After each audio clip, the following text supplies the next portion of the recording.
Hi hello and welcome to VAJ home packers. இன்றைக்கி வீடியோவில் என்னோட 1 day கேக் ஆர்டர்ஸ் பற்றி உள்ள ஒரு vlog தான் பார்க்க போகிறோம்.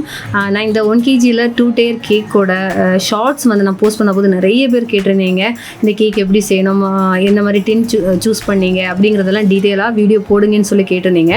ஸோ இந்த 1 kg 2 tier கேக் பற்றி செப்பரேட்டாக ஒரு வீடியோ போடுற அளவுக்குள்ள கிளிப்பிங்ஸ் எங்கிட்ட இல்லை. நான் அந்தளவு டீட்டெயிலாக நான் ரெக்கார்ட் பண்ணலை. ஏன்னா இது வந்து எனக்கு 1 day நான் எனக்கு உள்ள இந்த ஹெவி ஆர்டர்ஸ் 14 kg வந்து எனக்கு 1 day ஆர்டர் இருந்துச்சு. ஸோ அதில் ஒன் ஆஃப் தி கேக் தான் இது. ஸோ உங்களுக்கு நான் இந்த கேக் எப்படி செய்யணும், நான் என்ன மாதிரி டின்னில் செய்தேன் அப்படிங்கிற டீட்டெயில்ஸ் நான் இந்த வீடியோவில் சொல்கிறேன். ஸோ 14 kg கேக்ஸ் வந்து நான் 1 day எப்படி செய்தேன், என்னோடய ஒர்க்கில் நான் எப்படி ஸ்ப்ளிட் பண்ணி சமாளித்து செய்தேன் அப்படிங்கிற எல்லா டீட்டெயில்ஸுமே நான் இந்த வீடியோவில் இன்க்ளூட் பண்ணியிருக்கேன். ஸோ ஸ்கிப் பண்ணாமல் லாஸ்ட் வரைக்கும் வீடியோ பாருங்கள். அது மாதிரி வீடியோ மறக்காமல் லைக் பண்ணுங்கள், கமெண்ட் பண்ணுங்கள்.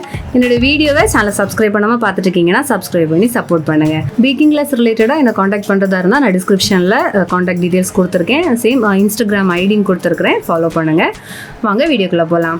யூஸ்வலாக எனக்கு 1 day ஆர்டர்ஸ் கொஞ்சம் அதிகமாக இருந்தது அப்படின்னா நான் வந்து 1 day முன்னால் இல்லை அதுக்கே ஒரு நாள் முன்னாடி 2 days முன்னாடியே நான் வந்து பேக்கிங் எல்லாமே முடிச்சுட்டு ஒரு நாள் முன்னால் டெக்கரேஷன் ஒர்க் ஃபாண்டன் ஒர்க்ஸ் இருந்துச்சுன்னா அதை வந்து ஃபாண்டன் ஒர்க்ஸ் முடிச்சுட்டு கேக் டெலிவரி கொடுக்குற அன்னைக்கு பேலன்ஸ் உள்ள ஒர்க் எல்லாமே அப்படி 3 ஸ்ப்ளிட் பண்ணி நான் வந்து ஒர்க்கு செய்வேன். பட் இது அப்படி இல்லை, நான் வந்து செமையாக லாக் ஆகிட்டேன். இது வந்து எனக்கு இந்த மந்த் 22nd கிடைச்ச ஆர்டர். எனக்கு 21st பார்த்தீங்கன்னா 6 kgயில் டெண்டர் கோகோனட் கேக் ஆர்டர் இருந்துச்சு. நான் இப்போ பிக்சரில் பார்க்குறீங்களே இந்த கேக் தான். இந்த கேக் பார்த்தீங்கன்னா எங்கள் ஊரில் ஒரு சின்ன ஒரு ஐடி கம்பெனியில் அவங்க பாஸ் ஆர் கொலீகுன்னு நினைக்கிறேன், யாருக்குன்னு தெரியல, ஒருத்தவங்களோட பர்த்டேக்காக எனக்கு ஆர்டர் கொடுத்துருந்தாங்க. ஸோ இது வந்து ஒரு கேரக்டர் பேஸ்டு தீம் டெக்கரேஷனாக இருந்துச்சு. அதாவது அவங்க யூஸ் பண்ணுற அந்த திங்ஸ் எல்லாமே குட்டி குட்டியாக ஃபாண்டனில் செய்து வைக்கணும். ஸோ கேக் ஃபுல்லாகவே டெக்கரேட் பண்ணி கிடைக்கணும். எனக்கு டோட்டலாக ஒரு 16 திங்ஸ் போல் கொடுத்துருந்தாங்க லிஸ்ட் அவுட் பண்ணி. இது எல்லாமே வந்து கேக்கில் இன்க்ளூட் ஆகுறது மாதிரியாக ஃபாண்டனில் செய்து வைக்கணும்னு சொல்லியிருந்தாங்க. ஸோ இந்த கேக் வந்து எனக்கு 21st ஆஃப்டர்நூன் போல் கேட்டிருந்தாங்க. ஸோ 21st எனக்கு கொடுக்கணும் அப்படிங்கிறதுனால நான் 20th இந்த ஃபாண்டன் ஒர்க் எல்லாமே நான் செய்ய ஸ்டார்ட் பண்ணேன். ஸோ இவ்வளோமே இந்த குட்டி குட்டியாக ஒவ்வொன்றும் செய்து எடுக்கிறதுக்கு எனக்கு வந்து ரொம்ப டைம் தேவைப்பட்டுச்சு. ஆல்சோ எனக்கு இந்த கேக்கோட பேக்கிங்கும் பண்ண வேண்டியது இருந்துச்சு. ஸோ நான் என்ன பண்ணேன்னா இந்த 21st இப்போ இந்த 6 kg கேக் சொன்னேன் இல்லை டெண்டர் கோகோனட் கேக், இதுக்குள்ளே பேக்கிங்கும் பண்ணிவிட்டு 22nd கொஞ்சம் பேக்கிங் பண்ணிடுறேன். அதாவது இப்போ நான் காமிக்கிறேன் இதில் வந்து அந்த ஒயிட் டிரான்ஸ்பரண்ட் பாக்ஸுக்கு உள்ளே வச்சுருக்கிற அவ்வளோ கேக்ஸுமே நான் 21st அதாவது 20th நான் செய்து வச்சிட்டேன். ஸோ 21st ஆஃப்டர்நூன் 3 o'clock வரைக்கும் எனக்கு இந்த கேக்கோட ஒர்க் தான் இருந்துச்சு. நான் கேக்கு ஃப்ராஸ்டிங் ஐசிங் எல்லாம் முடிச்சு இந்த டெக்கரேஷன் எல்லாமே செய்து கேக் டெலிவரி கொடுத்துட்டு நான் வீடு வந்து சேரும்போதே 3 o'clock மேலே ஆயிடுச்சு. அதுக்கப்புறமா தான் 22nd உள்ள பேலன்ஸ் ஸ்பாஞ்ச் நான் ஆல்ரெடி கொஞ்சம் செய்து வச்சுருந்தேன்னு சொன்னேன் இல்லையா.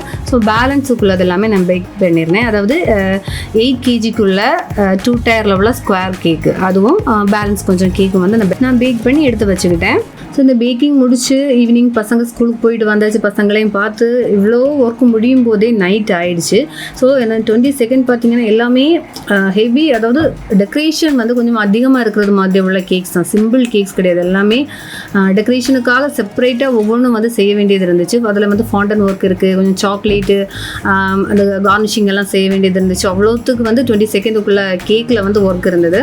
எனக்கு இது எதுவுமே 21st செய்து வைக்கிறதுக்கு டைம் கிடைக்கவே இல்லை. ஏன்னா 22nd வந்து மார்னிங் 6:30 போல் ஒரு கேக் கேட்டிருந்தாங்க. ஸோ அந்த கேக்கும் வேற கொஞ்சம் கேக்ஸ் மட்டும் நான் வந்து க்ரம் கோட்டிங் முடிச்சு வச்சுட்டு நெக்ஸ்ட் டே மார்னிங் தான் நான் அடுத்த ஒர்க் ஸ்டார்ட் பண்ணியிருந்தேன். நான் இவ்வளோ முடிச்சு படுக்கும்போதே நைட்டு 12 o'clock ஆகிடுச்சு. எனக்கு ஆக்சுவலி தூங்குற அளவு கூட எனக்கு டைம் இல்லை, அவ்வளோத்துக்கு அடுத்த நாள் ஒர்க் இருந்தது. பட் தூங்காமல் என்னால் நிற்கவே முடியலை, அவ்வளவு டயர்டு, தலை சுற்றிக்கிட்டே இருந்துச்சு. கொஞ்சம் ஒரு 2 hours தூங்கி எழும்புனா தான் கண்டிப்பாக அடுத்தது எனக்கு ஒர்க் பண்ண முடிஞ்சுது. நான் அப்படி படுத்து ஒரு 3:30 போல் மறுபடியும் நான் எழும்பி காலையில் ஒர்க் பண்ண ஸ்டார்ட் பண்ணிட்டேன். இவ்வளோ ஒர்க்குக்கு இடையில் இந்த கேக் ஆர்டர்ஸையும் பார்த்து வீட்டு வேலைகளையும் பார்க்குறது ரொம்ப கஷ்டம் தான். அம்மா அப்பாவை ஹெல்ப்புக்கு கூப்பிட்டுருந்தேன். அப்புறம் ஹஸ்பண்டோட லீவ் போட்டு சொல்லிட்டேன், இந்த கேக்கெல்லாம் டெலிவரி கொடுக்கணும். அப்புறம் இதில் வந்து பேக்கிங் ஒர்க்கு, தென் போர்ட் செலக்ட் பண்ணுறது, இந்த மாதிரி குட்டி குட்டி ஒர்க்கெல்லாம் இருக்கும் இல்லையா. ஸோ அந்த டைமில் அந்த சைஸ் போர்டு எடுத்து கொடுங்க, இந்த சைஸ் பாக்ஸ் எடுத்து பேக் பண்ணுங்க அப்படின்னு கமெண்ட் கொடுத்துட்டே இருப்பேன். ஸோ இதெல்லாம் வந்து ஹஸ்பண்ட் எனக்கு சைடில் ஹெல்ப் பண்ணி கொடுத்துட்டு இருந்தாங்க. மார்னிங் 3:30 எழும்பிட்டு நான் ஃபஸ்ட்டு வந்து இந்த 6:30 கொடுக்குறதுக்குள்ளே கேக் வந்து நான் டெக்கரேஷன் ஸ்டார்ட் பண்ணேன். ஸோ அது ஒரு நாள் முன்னாடியே நல்ல க்ரம் கோட்டிங் முடிச்சு தான் வச்சுருந்தேன். ஸோ ஐசிங்கும் செய்து அதுக்குள்ளே டெக்கரேஷன் ஒர்க் எல்லாமே செய்திருந்தேன். இது பார்த்திங்கன்னா அவங்க வந்து அவெஞ்சர்ஸ் தீம்லேயே கேட்டிருந்தாங்க. ஸோ இது ஒரு 4 மாடல் கேக் கொடுத்து அது எல்லாமே கம்பைன் பண்ணி லாஸ்ட்டாக வந்து இந்த மாடலில் வந்து கஸ்டமைஸ் பண்ணி நான் கொடுத்துருந்தேன். ஸோ இந்த அவெஞ்சர் சூப்பர் ஹீரோஸ் இதெல்லாம் வந்து மினிச்சரில் ரெடிமேடாக தான் நான் வாங்கி வச்சது, எதுவுமே ஃபாண்டன் கிடையாது, மினிச்சர் ரெடிமேட் டால்ஸ். ஸோ இதோட டாப்பில் வச்சுருக்கிற அந்த 2 கேண்டி மாதிரி இருக்கிறது மட்டும் நான் ஃபாண்டனில் செய்தெடுத்தேன். பேலன்ஸ் அந்த ஒரு கோன் வச்சுருக்கிறது மாதிரி, அப்புறம் குட்டி குட்டி அந்த சாக்லேட்டு டெக்கரேஷன்ஸ் எல்லாமே இடையில கொடுத்து இந்த கேக் ஃபுல்லாகவே டெக்கரேட் பண்ணி எடுத்தேன். இந்த கேக் பார்த்தீங்கன்னா 1 kg ரசமலாய் கேக். ஆல்ரெடி நான் ரசமலாய் கேக்கோட ரெசிபி நான் சேனலில் அப்லோட் பண்ணியிருக்கிறேன், லிங்க் வேணால் நான் டிஸ்கிரிப்ஷனில் கொடுக்குறேன், பார்க்காதவங்க பாருங்கள். அப்படி ஒரு வழியாக இந்த கேக்கோட ஒர்க் முடிச்சு பேக்கிங் எல்லாம் பண்ணி ஃப்ரிட்ஜில் ஸ்டோர் பண்ணதுக்கப்புறமா பேலன்ஸ் இருக்கிற கேக்குக்கெல்லாம் க்ரம் கோட்டிங் பண்ண ஆரம்பித்தேன். ஸோ அப்படி எல்லாத்தையுமே க்ரம் கோட்டிங் முடிக்கிற அந்த டைமில் அந்த கேக் வந்து வாங்கிட்டு போயிட்டாங்க. அப்படி ஃப்ரிட்ஜ் காலி ஆயிடுச்சு. ஸோ எல்லாத்தையுமே பேலன்ஸ் உள்ள கேக் எல்லாமே ஃப்ரிட்ஜில் ஃபுல்லாக நிரப்பி வச்சாச்சு. ஸோ நெக்ஸ்ட்டு பார்த்தீங்கன்னா எதுவுமே செய்கிற கிளிப்பிங்ஸ் என்கிட்ட இல்லை, எனக்கு ரெக்கார்ட் பண்ணுறதுக்கு சுத்தமாக டைம் கிடைக்கல. என்னென்ன சொன்னேன் இல்லையா, அதுக்கு பிறகு தான் அந்த ஃபாண்டன் கேக்குக்குள்ளே டெக்கரேஷன் எல்லாம் எக்கச்சக்க ஒர்க் இருந்தது. ஸோ இதுக்கு இடையில ரெக்கார்ட் பண்ணி ஒவ்வொன்றும் செய்கிறதுக்கு என்னால் முடியலை. வீடியோ ரெக்கார்டிங்கும் செய்து சேம் டைம் ஒர்க்கும் பண்ணுறது எவ்வளோ கஷ்டம் அப்படிங்கிறது இந்த மாதிரி யூடியூப் சேனல் வச்சுருக்கிறவங்களுக்கு தெரியும். நிறைய பேர் வீடியோ பார்த்துட்ருப்பீங்க, அதோட டிஃபிகல்ட்டிஸ் எப்படி இருக்குங்கிறது அவங்களுக்கு தெரியும். ஸோ நான் உங்களுக்கு எப்படி பண்ணேங்கிற அந்த ப்ரொசீஜர் மட்டும் நான் எக்ஸ்பிளைன் பண்ணுறேன். ஸோ இந்த 8 kg 2 டயராக செய்திருந்தது பார்த்தீங்கன்னா பாட்டம் டயரில் 6 kgயும் டாப்பில் வந்து 2 டயருமா நான் கொடுத்துருந்தேன். அப்படி டோட்டல் 8 kg. ஸோ இது பார்த்தீங்கன்னா எனக்கு மொத்தம் அந்த 6 kgயும் செய்கிறதுக்குள்ளே பெரிய டின் அப்படியெல்லாம் என்கிட்ட இல்லை. நான் வந்து எல்லாமே இந்த குட்டி குட்டியாக செய்து தான் நான் ஜாயின் பண்ணியிருந்தேன். என்கிட்ட அவைலபிளாக இருந்த டின் வச்சு மட்டும்தான் இந்த கேக் வந்து நான் செய்து எடுத்திருந்தேன். ஸோ டோட்டல் 8 kg வர அளவுக்கு நான் டின் செலக்ட் பண்ணி இந்த கேக் செய்து எடுத்திருந்தேன். ஸோ இந்த கேக்லேயும் பார்த்தீங்கன்னா அவங்க கொஞ்சம் ஃபாண்டன் டெக்கரேஷன்ஸ் கொடுத்துருந்தாங்க. அதாவது அவங்க ஆஃபீஸில் உள்ள அந்த ஒரு 5 டீம்ஸோட அந்த டெக்னிக்கல் நேம்ஸ் வச்சு 5 லேப்டாப்ஸ் வந்து ஃபாண்டனில் செய்து வைக்க சொல்லியிருந்தாங்க. ஸோ வேறேயும் யூடியூப், ட்விட்டர், இன்ஸ்டாகிராம், அந்த வாட்ஸ்அப்போட அந்த லோகோஸ் அதெல்லாமே செய்து வைக்க சொல்லியிருந்தாங்க.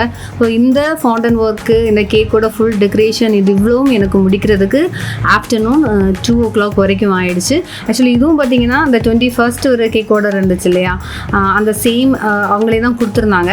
ஸோ அந்த கேக்கும் நான் டெலிவரி கொடுத்துட்டு வரும்போது 3 o'clock மேலே ஆயிடுச்சு. அடுத்த கேக் பார்த்தீங்கன்னா எனக்கு 5 o'clock கேட்டிருந்தாங்க. 3 டயரில் ஒரு ஃபாண்டன் கேக்கு. ஸோ அது ஃபாண்டன் கேக் ப்ளஸ் அதில் வந்து நிறைய குட்டி குட்டி ஃபாண்டன் டெக்கரேஷன்ஸ் வரைக்கும் எனக்கு கொடுத்துருந்தாங்க.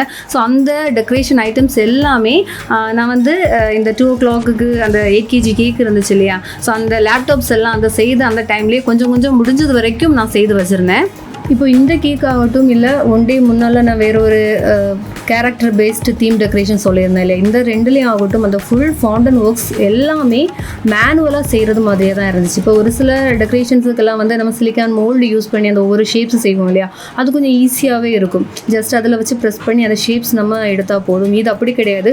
அந்த ஒவ்வொரு ஷேப்ஸுமே இப்போ அந்த இதில் வந்து ட்ரீ ஆகட்டும், அந்த ஸ்டோன்ஸ், தென் அந்த நேம் வச்சுருக்கிற க்யூப் ஷேப்பு, அந்த ஒவ்வொரு பீசஸ், தென் அந்த கேக்கில் உள்ள குட்டியாக ஷூ, கார், அப்புறம் இந்த KFC அந்த சிக்கன் ஷேப்ஸ், அது எல்லாமே மேனுவலாக நம்ம செய்தெடுக்கும்போது அவ்வளவு டைம் ஆச்சு. அது மட்டும் இல்லை, அந்த ஒவ்வொரு திங்ஸுக்கும் டிஃப்ரெண்ட் கலர்ஸ் கொடுக்குறது மாதிரியாக இருக்கும். இப்போ ஒரு சில கலர்ஸ் எல்லாம் வந்து நம்ம டேரெக்டாக யூஸ் பண்ண முடியாது, கலர் காம்பினேஷன் வச்சு தான் கலர் செலக்ட் பண்ணுற மாதிரியாக இருக்கும். ஸோ அந்த கலர் காம்பினேஷனுக்கு இப்போ ஒவ்வொன்று நம்ம கொடுத்து கரெக்டாக அந்த சேம் கலர் வருதான்னு செக் பண்ணி பார்த்து வரலைன்னா வேறு கலர் காம்பினேஷன்ஸ் கொடுத்து அப்படியெல்லாம் செய்யும்போது நம்ம நினைக்கிறத விடவும் அந்த ஒவ்வொரு ஒர்க்கும் முடிக்கிறதுக்கு வந்து ரொம்ப டைம் ஆகும். அண்ட் இந்த கேக் பார்த்தீங்கன்னா 2-in-1 பர்த்டே கேக்கு, அதாவது சிப்ளிங்ஸோட பர்த்டே சேம் டேயில் வருது. அதாவது 7 yearsம் ஃபர்ஸ்ட் பர்த்டே, அந்த ரெண்டுமே அந்த ஹாஃப்ல இருக்கிறது மாதிரியே 2 தீமில், ஒன்று வந்து கொக்கோ மிலான் தீம்லையும், இன்னொன்று வந்து அந்த சைக்கிளிங் அந்த ஒரு தீம்லையுமா டெக்கரேட் பண்ணி தான் கேட்டிருந்தாங்க. இந்த கேக்கும் பார்த்தீங்கன்னா ஒரு 4 to 5 கேக் மாடல்ஸ் எனக்கு சென்ட் பண்ணி அதில் உள்ள எல்லாத்தையும் கம்பைன் பண்ணி செகண்ட் ஹாஃபில் இந்த மாதிரி வேணும், ஃபர்ஸ்ட் ஹாஃபில் இப்படி வேணும் அப்படிங்கிற மாதிரி அது ஒரு பெரிய ஒரு டிஸ்கஷனே போச்சு இந்த கேக்கோட மாடல் ஃபைனலைஸ் பண்ணுறதுக்கு. அப்படி எடுத்து செய்த கேக் தான் இது. இந்த கேக்கு என்ன சொன்ன மாதிரி 5 o'clock கேட்டிருந்தாங்க. ஆனால் எனக்கு வந்து 5 o'clock கம்ப்ளீட் பண்ணி கொடுக்க முடியலை. 6 o'clock வரைக்கும் ஆயிடுச்சு இந்த கேக்கோட ஒர்க்கு முடிக்கிறதுக்கு. ஏன்னா இப்போ யூஸ்வலாக ஒரு ஃபாண்டன் கேக் செய்கிறதா இருந்தால் நமக்கு அந்த சேம் கலர்லேயே ஃபாண்டன் கவர் பண்ணுறதுக்கு கொஞ்சம் ஈஸியாக இருக்கும். இது அப்படி கிடையாது. அந்த ஒவ்வொரு லேயர் அண்ட் ஹாஃப் வேறு கலர்ஸ் வச்சு கவர் பண்ணி எடுக்கிறதெல்லாம் ரொம்ப டிஃபிகல்ட்டிஸாக இருந்துச்சு. நான் நினச்ச டைமுக்கு வந்து என்னால் இதை கம்ப்ளீட் பண்ணி முடிக்கவே முடியலை. அவங்க இந்த கேக் 5 o'clock போல் கேட்டிருந்தாங்க. எனக்கு முடிக்கிறதுக்கு எனக்கு 6 o'clock வரைக்கும் ஆயிடுச்சு. பட் அவங்க வந்து பரவாயில்ல பொறுமையாக செய்து கொண்டு வாங்க அப்படின்னு சொல்லியிருந்தாங்க. மேபி ஃபங்க்ஷன் வந்து 6 o'clock மேலே இருந்திருக்கலாம், அவங்க எளியராக கேட்டதாக இருந்திருக்கும்னு நினைக்கிறேன். இந்த மாதிரி ஒர்க்கும் முடியலை, ரொம்ப டைம் ஆகுது அப்படின்னு சொல்லும்போது அவங்க இல்லை பொறுமையாக பண்ணி கொடுங்க அப்படிங்கிற மாதிரி தான் கேட்டாங்க. ஸோ இதில் அந்த டாப்பில் இருக்கிற அந்த பேபி டால் மட்டும் ரெடிமேடாக பண்ணது, பேலன்ஸ் எல்லாமே ஃபாண்டனில் பண்ணியிருந்தது. அந்த நேம், அப்புறம் அந்த டக்கு, பிக்கு, தென் அந்த ட்ரீஸ், பலூன்ஸ் எல்லாமே வந்து ஃபாண்டன்லேயே தான் செய்து வச்சுருந்தேன். அப்படி இந்த ஃபாண்டன் கேக் வந்து 6 o'clock கம்ப்ளீட் பண்ணி கொடுத்துட்டேன். அதுக்கப்புறமா தான் 1 kgயில் இந்த 2 tier கேக்கும் 1 kgயில் இந்த ஃப்ரோசன் தீமில் உள்ள கேக்கும் நான் டெக்கரேட் பண்ணேன். அதாவது ஆல்ரெடி க்ரம் கோட்டிங் பண்ணி தான் வச்சுருந்தேன், நான் ஐசிங் பண்ணி டெக்கரேட் பண்ணி எடுத்தேன். கமெண்ட்ஸில் 1 kgயில் 2 tier கேக் அப்படின்னு சொல்லும்போது பாட்டமில் டம் யூஸ் பண்ணியிருப்பாங்க அப்படின்னு எல்லாம் சொல்லியிருந்தாங்க. இது டம் எதுவுமே நான் யூஸ் பண்ணலை. இது பார்த்தீங்கன்னா பாட்டமில் வந்து 6 inch டின்னும் டாப்பில் வந்து 4 inch டின்னும் நான் யூஸ் பண்ணியிருக்கிறேன். ஸோ 6 inch டின்னில் 4 லேயரும் 4 inch டின்னில் 4 லேயரும், அதுதான் கொஞ்சம் கூட ஹைட்டாக இருந்துச்சு. ஸோ இது வந்து கீழே இருக்குது பார்த்தீங்களா, அந்த குட்டியாக 2 கேக்கு, அதுதான் அந்த 6 inchலையும் 4 inchலையும் செய்த கேக்ஸு.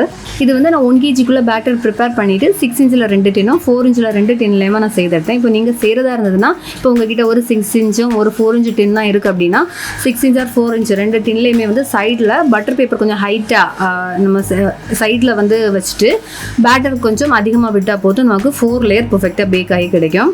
ஸோ லாஸ்ட்டாக இந்த ஃப்ரோசன் தீமில் உள்ள கேக்கையும் டெக்கரேட் பண்ணிவிட்டு, இந்த ரெண்டுமே வந்து ஒருத்தங்க தான் ஆர்டர் பண்ணியிருந்தாங்க. ஸோ அவங்களுக்கு வந்து 7 o'clock போல் நான் வந்து கேக் கொண்டு கொடுத்துருந்தேன். ஸோ அப்படியே அன்றைக்குள்ள ஆர்டர் அவ்வளோமே கம்ப்ளீட் பண்ணிட்டேன். ஸோ இந்த கேக்கோட ப்ரைஸிங் எப்படின்னு பார்த்தீங்கன்னா, நான் வந்து எக்ஸாக்ட்டு இவ்வளோ தான் அப்படிங்கிறது என்னால் சொல்ல முடியலை. ஏன்னா ஒவ்வொரு ஏரியாவிலையும் ஒவ்வொரு விதமான ப்ரைஸில் தான் சேல் பண்ணுறாங்க.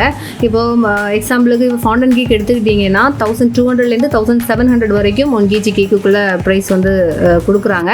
ஸோ உங்கள் ஏரியாவில் என்ன மாதிரி ப்ரைஸ் கொடுக்காங்க அப்படிங்கிறத பார்த்து நீங்கள் ஃபிக்ஸ் பண்ணிக்கோங்க. அதாவது இப்போ ஃப்ளேவர் ப்ரைஸிங் ஆகட்டும், இல்லை டெக்கரேஷன் ப்ரைஸிங் ஆகட்டும், எல்லாமே வந்து ஒவ்வொரு ஏரியாவுக்குமே ரொம்ப டிஃப்ரெண்ட்டாக இருக்குது. ஸோ உங்கள் ஏரியாவில் என்ன மாதிரி கொடுக்குறாங்க அப்படிங்கிறத நீங்கள் விசாரிச்சு பார்த்துக்கோங்க. இந்த வீடியோ என்ன மாதிரி உங்களுக்கு ஒரு நியூ எக்ஸ்பீரியன்ஸாக இருந்திருக்கும்னு நான் நினைக்கிறேன். வேறொரு வீடியோவில் மீண்டும் சந்திக்கலாம். பை.